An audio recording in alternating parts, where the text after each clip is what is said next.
In this video, we're going to be taking a look at and reviewing the Iceco JP50 12-volt portable fridge. Before we go any further, let me give you guys some specs on this JP50. Current prices, as of this recording, as you guys know, supply chains and everything, prices are fluctuating. But as of this recording, this is available directly from Iceco or like on Amazon for $559. It will run on 12 volt, which is probably what most of you guys will be using it, like myself, but it'll also run on 110 volts, plug it into the wall. For me personally, I'd probably use it at home to cool it down before I throw it in the Jeep. So that's a nice feature as well. You can just use it at home for a normal fridge. Also, this unit can be a freezer as well. It's adjustable from -7 degrees Fahrenheit up to 50 degrees Fahrenheit. And it's not a true dual zone fridge freezer like some of the other ones that are out there, but there is a separate spot up top, which I'll show you guys later. So if you have this acting as a freezer, you do have a spot you can store stuff and it won't freeze. So that is always nice. It is constructed of durable ABS plastic. So it's going to be nice and tough and durable. It should hold up great. It does come with these handles not installed. As you can see here, they kind of pop out, which is nice. So when it's being stored, it takes up less space. Most of you guys are probably going to want the handles on here. The fridge weighs in at 37.5 pounds. This is the biggest of the JP line. Like I said, this is the 50. They also have smaller sizes available if you're looking for something a little smaller. One of the main selling points that attracted me to the Iceco line of fridges is that they use a Secop or Danfoss compressor inside here, which has a 5-year warranty, which in and of itself is a selling point for me right there. 5-year warranty on this thing, you don't have to worry about it. It's great, peace of mind. Also, it runs really quiet. We're gonna do a noise test later, so I'll be able to get you the decibel readings on that. Real quick, talk about the size of this. Like I said, for the 50 in length, it is about 23 inches, and with the handles, it goes up to about 26. It's just under 14 inches wide and about 20 inches tall. It's a great fit for a Jeep. The only thing to consider when you're mounting it in your Jeep is that the door does open vertically instead of sideways, so it just takes up a little more space. For me, that's not going to be a problem.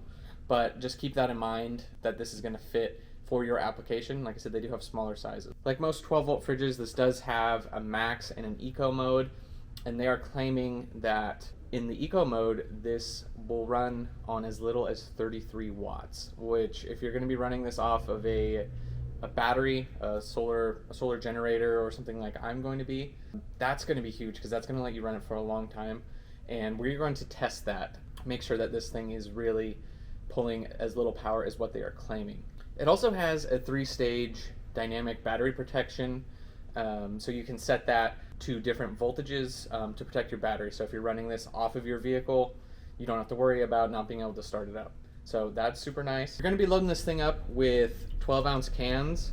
You're going to be able to fit 72 cans inside here, which is quite a lot. Also, I forgot to mention that everything else on here, besides the compressor having a 5-year warranty, everything else is on a 1-year warranty, which is pretty standard. Iceco is also claiming that this will run at up to a 40-degree slope. So if you're going off-roading, like I will be, should be able to handle about most of what I'm going to be doing. I'm not going to be really going over 40 degrees. That's pretty far. So the fridge should be able to stay running through most of our adventures. So that's important to me. It can also operate in up to 131 degrees. For me, since it's going to be inside the Jeep, it's probably never going to see those temperatures, which is probably for the best. You don't want to get things too hot, but good to know if you live in a really hot place and maybe you're mounting it out outside, maybe in the bed of your truck or something similar. It can be out in the sun and it can still operate and function. One thing that's really cool that Iceco includes that most fridges don't come with is an insulated protector here. This is going to help if you are in 131 degrees or if it's outside in direct sunlight. This is going to help keep it cooler, keep it insulated, and hopefully if you're running it off a battery source, have it take less power to keep this thing cool. We'll throw this on a little later so you guys can see what that looks like. It comes with this nice little tray insert. Makes it easy to, one, separate. You need to separate anything right here with this little divider, and pull whatever you need out. Super nice, convenient. It's a good fit too. So this just slides right in. Real quick, what you get also included with the fridge. Standard manual, has lots of good info there if you're new to fridges. It comes with an AC power cord, which is, like I said, super nice that it can go AC DC. Then here's your DC power cord, and it also comes with pretty long extension. They say this is 12 feet long. So you have your DC power cable plus 12 feet. So man, that'll be really nice. You can pull this out of your vehicle, or man, you could do any number of things and have quite the range, which is nice that they include this extension cable. Not all companies include this. So we're going to run some tests here real quick before we put this thing in the Jeep, just so we can a little bit better of a control area for our tests. While we're over here, you can see the ports on the back of the fridge, and there is a 15 amp fuse built in for some overload protection. This is where you plug in your DC 12 or 24 volts, and then this is the battery protection, so you can select medium, high, or low for that, and then you have your AC 110 or up to 240 volts. Depending on where you live, you got different power. So yeah, it's pretty simple, but it's all right here nice on the back. This little thing sticks out, so you shouldn't be able to bang this switch or anything. This should keep everything nice and protected. So real quick, for our power supply, we're using a Bluetti, and just to show, this is on max, and so it's really trying to cool down right now, and it's pulling 50 watts. So what we'll go ahead and do, as it's really trying to cool down, we're gonna switch this over. So now it's on eco mode, and you're down to 29 watts. So we'll check in more with that number later as we're doing some more of the tests, but I just wanted to let you guys know that on the initial, that they say as low as 33 watts, and right now it's only pulling 29, so there's 30. So I think that's pretty accurate. Let's also get a decibel reading. So we're gonna measure, I don't know, let's say 12 inches away, and this is with the Iceco on max. So if that doesn't say a lot, I mean, I'm really impressed with the noise level from this JP50. I don't even know if the camera can pick it up from here as I'm talking. Let me know in the comment section down below if you can hear this fridge running right now as I'm talking. 31 watts still. Noise level, really good. Power consumption, really good as well. All right, guys, so we're gonna do the first test here on the fridge. This has been sitting. This is at room temperature here in the shop, which it's a little colder day today, so it's actually about 60 degrees. So we're gonna go to 37 first. I'm gonna time it, see how long it takes to get down to 37, and then from 37, we're gonna go down to 0 degrees. See how long that takes, and then after that, we'll do some more long-term tests. All right, we got our stopwatch started. Also, we have it on max, and like I said before, I'll monitor the output. It's pretty consistent though. It's gonna kick up to around 50 watts, and maybe go up to around 53. There it goes up, 47, 51. So it's very accurate to what they said that it uses. So on max, but I'm going to monitor that as we go. And I'll check in with you guys when it's down to 37 degrees. All right, so we just hit, it stopped at 37. And if you guys can see that, 24 minutes and 22 seconds. Now, pop this guy open real quick. And let's check some temperature readings.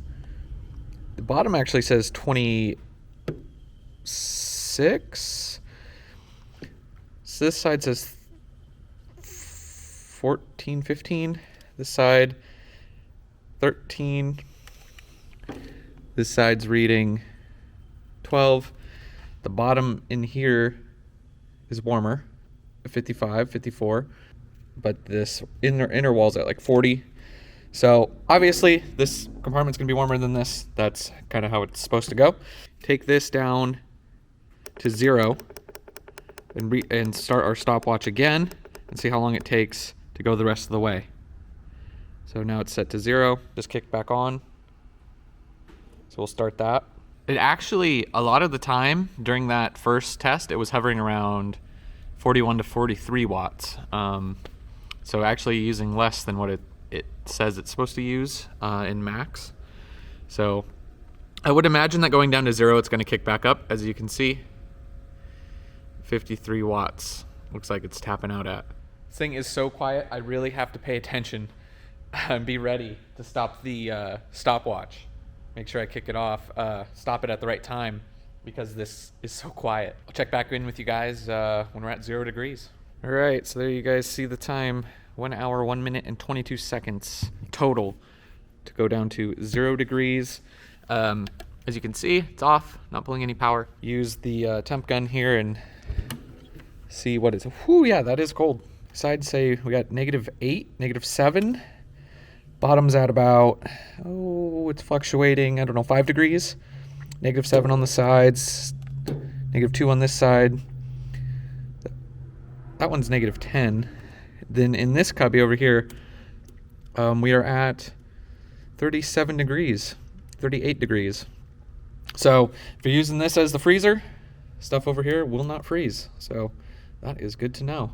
So that's sort of the initial test of the Iceco. The next time you guys see me, most likely will be later in the week. I'll get back to you with some more long-term tests, because we're going to keep running this thing off of the Bluetti EB70. Still hasn't drained a bar of battery. This doesn't give an exact range, but we're between 100 and 80 still. From here on out, when I test this, I'm going to be trying to leave it on eco mode. In eco mode, this thing just sips power, so it's sort of one of the selling points. So I'm going to want to test, see how long we can run off of the EB70 from Bluetti. Also, when I have this in the Jeep, I'm going to put the cover on it, the insulated cover. So that's going to be how I use it. It comes with the cover. Might as well use it. Like I said, initial thoughts are that I really like the Iceco JP50. Tons of room. It cooled quick. I would imagine that the smaller models would cool faster, because I believe the compressors and everything's the same, it's just the size. So you might see faster times with the smaller models. However, I can't personally confirm that. I'm going to test this throughout the week, and then what I'm really looking forward to is getting off-road somewhere and enjoying some ice cream. That's going to be nice. So we're going to do that too.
Well, guys, it's been about a week since I left you last, and if you recall, we were going to do a test of how long the Bluetti EB70 was going to be able to power the Iceco JP50.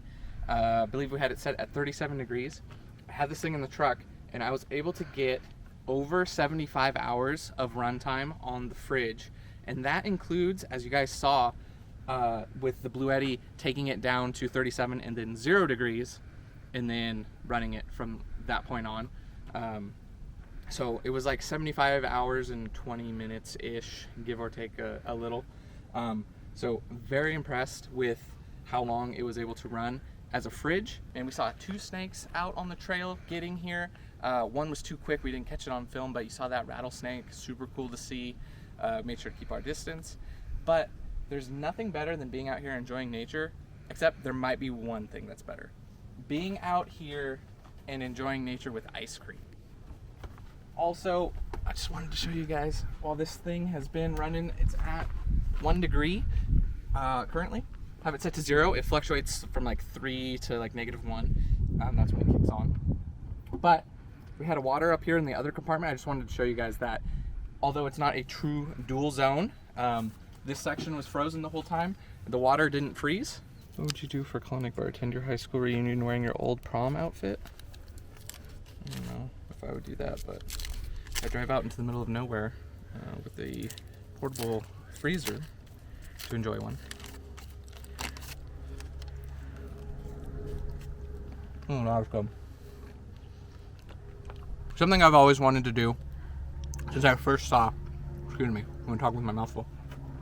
Since I first saw people on the trail with refrigerators and freezers, I always had a cooler forever. Always wanted to be able to take ice cream. Don't know why. Guess I'm a little kid. None of this is a necessity to get out there and enjoy nature and overland or whatever you want to call it. You don't need a rooftop tent. You don't need a fridge freezer, but it sure does make it really nice when you're out there. Having those perks, it's really nice. 70 degrees in California, out on the trail, eating ice cream. I pretty much gave you guys all the details about this fridge.